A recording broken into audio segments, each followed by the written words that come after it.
Famous Banaras के पान बा खाऊं अरे मान बाना राजा फेमस बनारस के पान बा खाऊं अरे मान बाना राजा फेमस बनारस के पान बा खाऊं अरे मान बाना खैर चूना मिलाई पान ओठ में दबाई खैर चूना मिलाई पान ओठ में दबाई घूमी टोला मोहल्ला सिवान बा खाऊं अरे मान बाना घूमू टोला मोहल्ला सिवान बा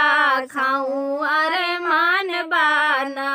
राजा फेमस बनारस के पान बा खाऊं अरे मान बाना राजा फेमस बनारस के पान बा खाऊं अरे मान बाना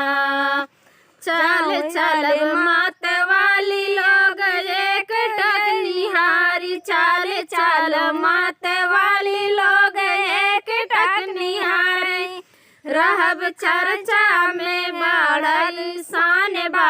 खाऊं अरे मान बाना रहब चर्चा में बढ़ल शान बा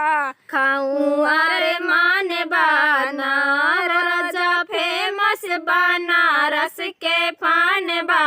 खाऊं अरे मान बाना राजा फेमस बनारस के पान बा खाऊं अरे मान बाना धनिया मेरी शौकीन मिली थोड़ी नमकीन धनिया मिली शौकीन थोड़ी मिली नमकीन थोड़ी मीठी नमकीन थोड़ी मीठी नमकीन ऐसी किस्मत न सबकी महान बा खाऊं अरे बाना ऐसी किस्मत न सबकी महान बा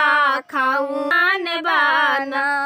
राजा फेमस बनारस के पान बा खाऊं अरे मान बाना राजा फेमस बनारस के पान बा खाऊं अरे मान बाना। दोस्तों कमेंट बॉक्स में बताइएगा हमारा गाना कैसा लगा। तब तक के लिए नमस्कार।